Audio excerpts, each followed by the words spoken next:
بچپنا کسی کا باقی نہیں رہتا. بچپنا دھیرے دھیرے جوانی تک پہنچا دیتا ہے اور جوانی بڑھاپے تک پہنچا دیتی ہے. یہ ہر ایک کا یہی حال ہے جو دنیا میں آیا ہے.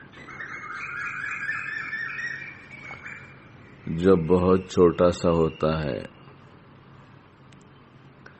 تو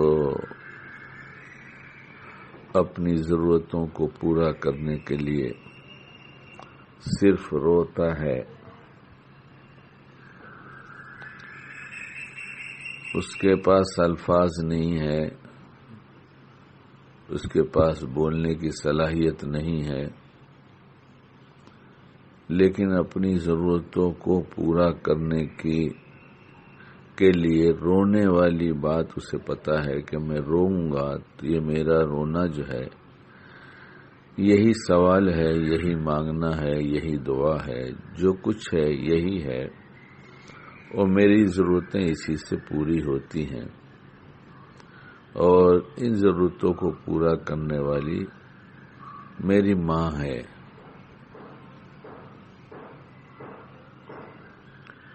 لیکن جب یہی بڑا ہو جاتا ہے تو اسے اچھے اچھے الفاظ آتے ہیں، بولنے کا اچھا ڈھنگ آ جاتا ہے،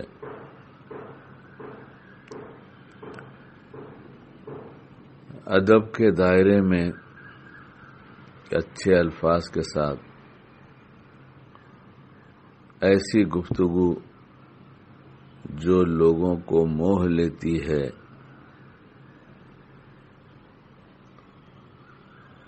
بچپن کا رونا ماں کی محبت کو متوجہ کرتا تھا اور یہ اچھی گفتگو لوگوں کو اپنی طرف متوجہ کرنے کے لیے ہوتی ہے یا اپنی ضرورتیں پوری کرنے کے لیے ہوتی ہیں. اب اس کا دنیا میں مخلوق سے گہرا تعلق ہو گیا. پہلے صرف ماں سے ایک گہرا تعلق تھا، اب ماں کے علاوہ بہتوں سے ہو گیا.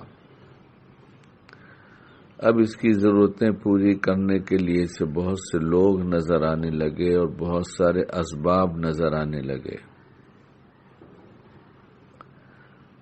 چھوٹا تھا، روتا تھا تو صرف ماں نظر آتی تھی.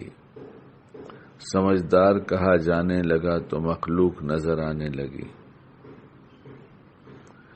چھوٹا تھا، روتا تھا تو صرف ماں کو متوجہ کرتا تھا. بڑا اور سمجھدار ہو گیا تو مخلوق کو متوجہ کرنے لگا اور مخلوق کے ذریعے ضرورتیں پوری ہونے لگی. اور یہ سب ہم سب اسی طرح جی رہے ہیں.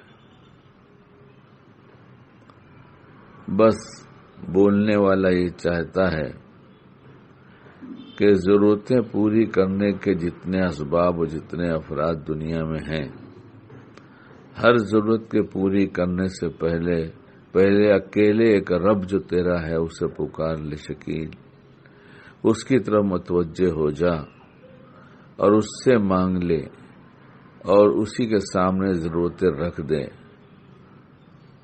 اور پھر اس کے بعد اسباب کی دنیا میں یہ حکم سمجھتے ہوئے کہ اسباب کو اختیار کرنا بھی لازم ہے، ضروری ہے، یہ غیر شرعی چیز نہیں ہے.